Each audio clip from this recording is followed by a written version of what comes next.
సందేహాలు సమాధానాలు. ఈ యొక్క కార్యక్రమం చాలా బాగుంది అని చాలా మంది ఫోన్ చేసి చెప్తున్నారు. ఈ సందేహం అనేటువంటిది మాకు కూడా ఉంది.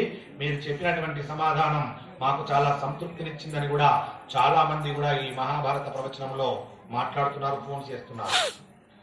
మా యొక్క ఇల్లు వయస్సు 100 సంవత్సరాలు నిండినది మరియు ఎనగర్ర విరిగినది. అయితే ఈ ఇంట్లో ఉండడం మంచిదేనా? ఇల్లు వయస్సు ఎన్ని సంవత్సరాలు ఉండాలి? ఇల్లు వయసు ఎన్ని సంవత్సరాలు ఉండాలనేటువంటిది పథకం వేసినప్పుడు తెలుస్తుంది. ఆల్రెడీ 100 సంవత్సరాలు నిండింది కాబట్టి అది జీర్ణమైపోయింది.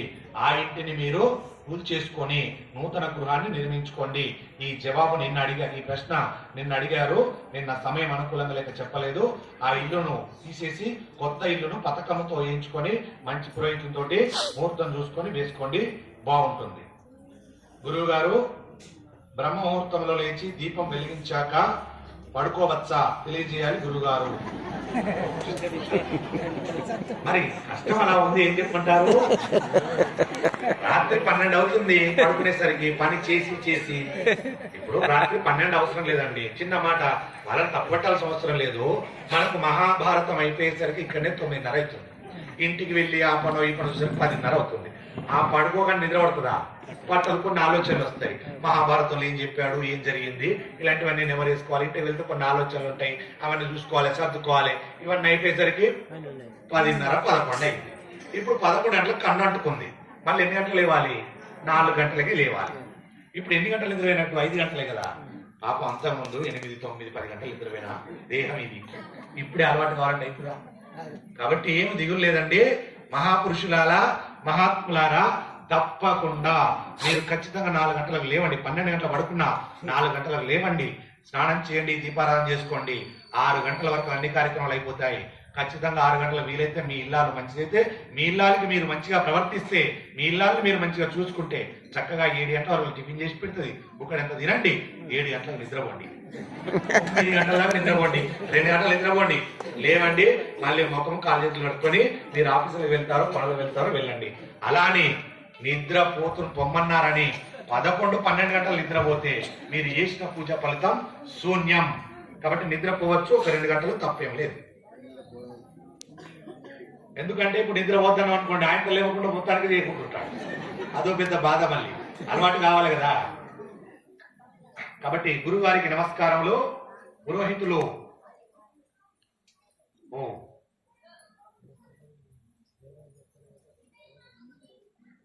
మంచి ప్రశ్న అడిగావా?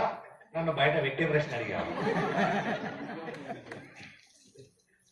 ఆ పురోహితులు మందు మాంసము తాగి మాంసము తిని స్నానము చేసి యజ్ఞాలు మరియు హోమాలు చేయవచ్చునా తెలియజేయగలరు?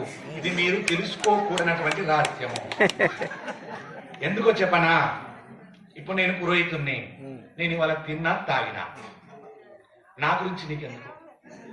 నీ ఇంటికి నేను వచ్చిన, యాగం చేయమన్నావు, లేదా ప్రవచనం చెప్పమన్నావు, వచ్చిన నేను ప్రవచనం చెప్పుకుంటున్నా. లేదు మీ ఇంట్లో యాగం చేయమన్నావు, వచ్చిన అరవీర భయంకరంగా యాగం చేసిన, అయిపోయింది.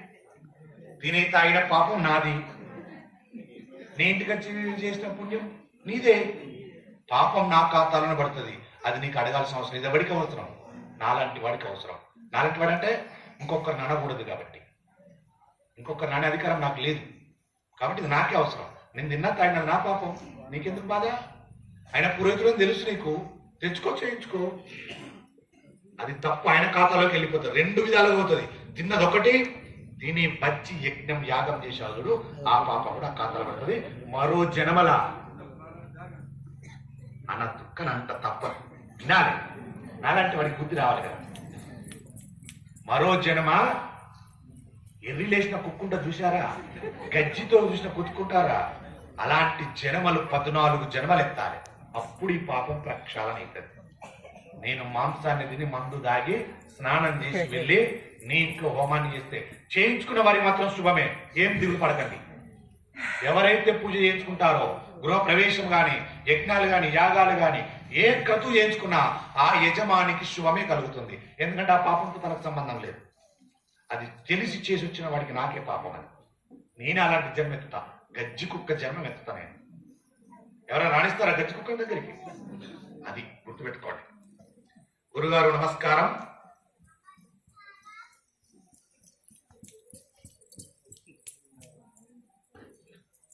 సొంత కూతురైనటువంటి సతీదేవిని దక్ష ప్రజాపతి అవమానించాడు. అవమానాన్ని తట్టుకోలేక సతీదేవి తన శరీరాన్ని అగ్నికి ఆహుతిచ్చింది. సతీ మరణ వార్త విన్న శివుడు అగ్రహోత్తుడై తన జటాల నుండి వదిలిస్తాడు. వీరభద్రుడిగా మారి శివతాండవం చేస్తాడు. ఆవేశంలో సొంత మామైనటువంటి దక్ష ప్రజాపతి తల నరికేస్తాడు. ఆ శివుడు ప్రచండ కోపాన్ని దేవతలు ఎలా శాంతం చేశారు? దక్ష ప్రజాపతి తల ఏమైంది? సతీదేవి పార్వతిగా తిరిగి ఎలా జన్మించింది? ఇది మనము శివ పురాణాన్ని చదువుకుంటే చాలా వివరంగా ఉంటుందమ్మా. ఒక్క మాటలో చెప్పాల్సినటువంటి అర్థం కాదు. ఇది చాలా అద్భుతమైనటువంటి వ్యాఖ్యానం. ఈ కార్తీక మాసములో తప్పకుండా ఇదే ఘర్షకుర్తి గ్రామంలో శివ మహాపురాన్ని ఇక్కడనే చెప్పుకుందాం. దాంట్లో ఈ దాని గురించి తప్పకుండా సవివరంగా తెలుసుకుందాం. ఎందుకు చదవాల్సి వచ్చిందంటే ఈ ప్రశ్న ద్వారానే ఇవాళ మనం ఘర్షకుర్తి గ్రామంలో కార్తీక మాసం 30 రోజులు మనం శివ మహాపురాణాన్ని చెప్పుకుందాం. అందులో చాలా వివరంగా తెలుసుకుందాం. అందుకు ఈ ప్రశ్న చదివా. శివం అయిపోయింది.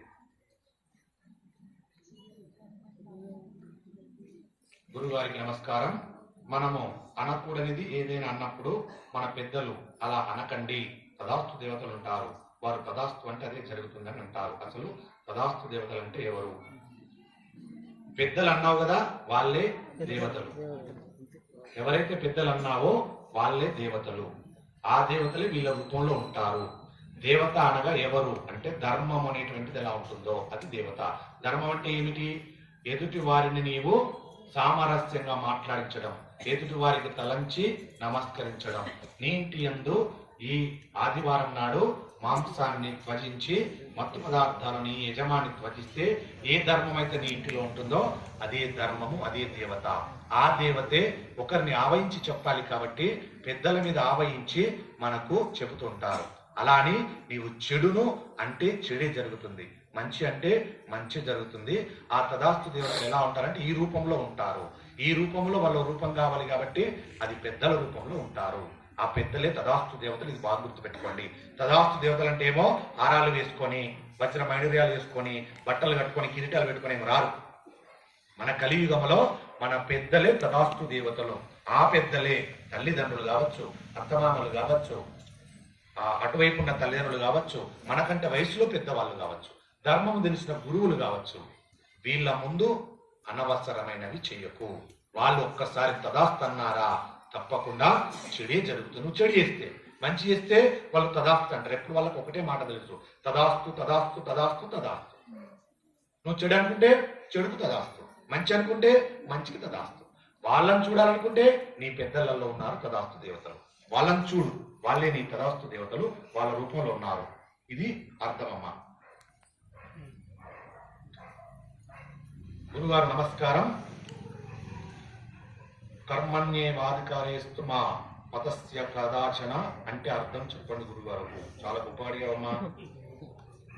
కపాలం త్రిశూలం కరాభ్యం తదానం పరం భోజ నమ్రాయ కామం చదనం బలివర్షమాంస సురానం ప్రచనం శివం శంకరం శంభు మీనామిని అర్థం చెప్పండి.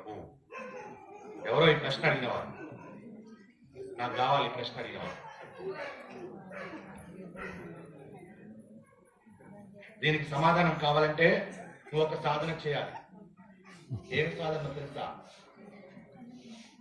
41 రోజు నేను నాది అనే వాక్యం 2 పదాలు వాడకుండా 41 రోజు జీవనం చేయి. దీనికి సమాధానం ఆటోమేటిక్గా చెప్తాను. ఇక చేయగలుగుతాను.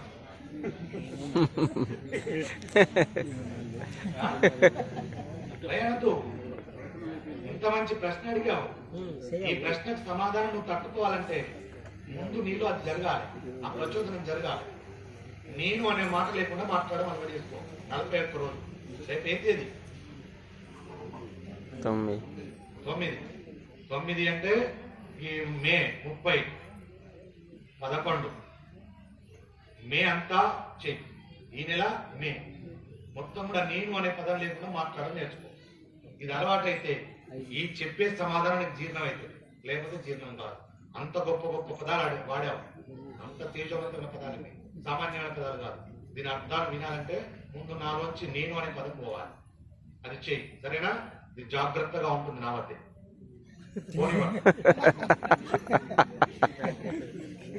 నమస్కారం గురుగారు. మా తాతలు తండ్రులు దీపావళి కేదారని వ్రతము మల్లన్న బోనాలు పట్టినారు. ఈ పండుగలు చేసేవారు ఇప్పుడు ఈ తరం వాళ్ళు చేయడం లేదు. దానివల్ల ఈ తరం వారికి ఏదైనా దోషం కలుగుతుందా? తప్పకుండా కలుగుతుందని చెప్పవచ్చు. ఎందుకు తెలుసా? తాత తండ్రులు చేశారు, ఇప్పుడు నేను చేస్తలేను. కానీ ఒక వ్రతం చేస్తున్నా నేను. ఏం వ్రతం అంటే తెలుసు మీకు. ఆదివారం మాంసాహారం తింటలేను, మత్తు పదార్థాలు తాగుతలేను, రోజు బ్రహ్మముహూర్తం లేస్తున్నా, స్నానం చేసి దీపారాధన చేసుకుంటున్నా. తర్వాత వీలైన చోట ఎవరైనా ఆకలితో ఉంటే మరీ వెళ్ళి అన్నం పెడుతున్నా. ఎవరైనా దీనస్థితిలో ఉంటే నాకు తోచింది సహాయం చేస్తున్నా. అందరితో మృదుగా మాట్లాడుతున్నా, తల వంచి నమస్కరిస్తున్నా. ఈ వ్రతం నా దగ్గర ఉంది అన్నప్పుడు నీవు దేవుడికి కూడా ఏ వ్రతం చేయకపోయినా నువ్వే దేవుడు. మళ్ళీ నీకెందుకు వ్రతాలిగా? ఇలాంటి గుణం నీకుంటే అందరు నేను దేవుడు అంటారు. ఇక నీకు అవసరం లేదు. కాబట్టి చేయకున్నా ఈ గుణం ఉంటే చాలు. అలానే చెయ్యాలనా అని అడిగినప్పుడు ఇలాంటి వ్రతం పెట్టుకో, తప్పకుండా చేయకుండా ఏం కాదు. ఇలాంటి వ్రతం లేకపోతే ఇవి తప్పకుండా చేసుకోవాల్సిందే. ఒక కుటుంబంలో 3 కుమారులు ఉన్నారు. 2వ కుమారుడికి తల్లిదండ్రులు ఉన్న ఇల్లు రావడం జరిగింది. దానివల్ల పూజలు వ్రతాలు వాళ్ళ ఇంట్లోనే జరిగేవి. కానీ మిగతా 2 కుమారులకి సొంత ఇల్లు ఉన్నాయి. చిన్న కుమారుడు పూజలు వ్రతాలు తన ఇంటికి తీసుకుని వచ్చాడు. పెద్ద కుమారుడు ఇంకా 2వ కుమారుడి ఇంట్లోనే పూజలు చేస్తున్నారు. కానీ పెద్ద కుమారుడి ఇంట్లో నిత్యము సమస్యలు ఉంటున్నాయి. సొంత ఇంట్లో పూజలు వ్రతాలు చేయకపోవడం వల్ల అలా జరుగుతుందా? కాదు. ధర్మాన్ని పట్టకపోవడం వల్ల, ఇందాక చెప్పినటువంటి వ్రతాన్ని చేయకపోవడం వల్ల. ఆ వ్రతాన్ని చేయండి, తప్పకుండా మీకు అన్ని కలిసి వస్తాయి. మీకు కష్టాలు తీరిపోతాయి, శుభస్థానంలో ఉంటారు. మీ కష్టాలు తీరాలంటే మీరు ఒక 3 ఏళ్ళు ఇప్పుడు ఈ చెప్పిన సాధన చేయండి. నేను అనేది కాదు, ఇందాక చెప్పిన సాధన. నేను ఆయన ఒక్కడికి అవసరమని ఇందాక చెప్పిన ఆదివారం త్వజించండి, మాంసాహారాలు మత్తు పదార్థాలు త్వజించండి, కేవలం బ్రహ్మముహూర్తం లేచి దీపారాధన చేయండి, ఇష్టదైవ ప్రార్థన చేయండి. తప్పకుండా 3 సంవత్సరాలు అనుసరించండి, మీకు సర్వ శుభాలు కలుగుతాయి.